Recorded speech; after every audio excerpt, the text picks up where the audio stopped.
والصلاة والسلام على سيدنا وحبيبنا محمد وعلى آله أجمعين. مسلمانانی خۆشەویست، دەچینە خزمەت قورئانی پیرۆز، مەسەلەیەکی تاریخی باز دەکەین، چونکە قورئانی پیرۆز کە مەنهەجی ژیان پێویستە ئێمەی مسلمان لە هەموو بوارەکانی شارەزابی و بزانین کە هەرچی خێر و خۆشی هەیە لە قورئانەکەی خۆماندایە. قورئانی پیرۆز هەروەکو فێری نوێژمان دەکات، فێری ڕۆژوگرتنمان دەکات، فێری خەباتکردن و جیهادکردنیشمان دەکات و هەروەها فێری وەدەستهێنانی علم و دامەزراندنی دەوڵەت و هەموو پێداویستیەکانی ژیانی ئینسانی دەکات.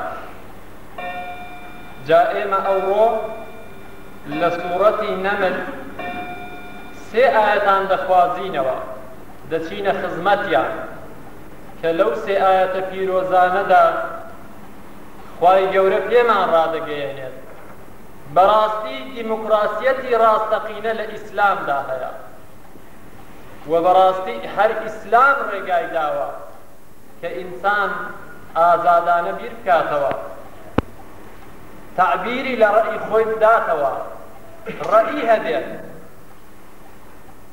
جا خوای گەورە لەو سێ ئاەتانەدا بیری لێ بکەینەوە و ئیستیفادەی لێ بکەین. حەزرەتی سولەیمان خوای گەورە بە نەسی ئاەت دەفەرمێ کە پێغەمبەری خودای بووە، کە خوای گەورە فێری زوبانی تەیرەکانی کردووە. وەختێک کە ڕۆیشتووە ئینسانەکان و درەندە و تەیر و باڵندەکان لە خزمەتی دابوون و زوبانەکەشی زانیون. جا سبحان الله، قورئان ئیشارە بەوەی دەکات کە هەتا ڕێگانە گیراوە، کەسانێک کە دەیانەوێت لە عیلم و زانیاریدا پێشکەوتوو بن با زوبانی تەیر و تاڵیش بزانن.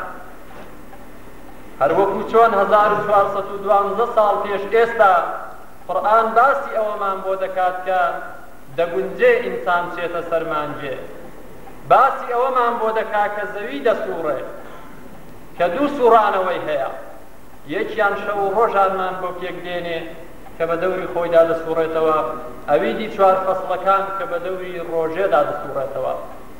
هەروەکو چۆن باسی چەندەهاشتی دیکەی بۆ کردوین کە هێندێکیان هاتوونە دی و هێندێکیشیان لەمە و دوا دێنە دی و هێندێکیشیان هەتا دنیا خەراب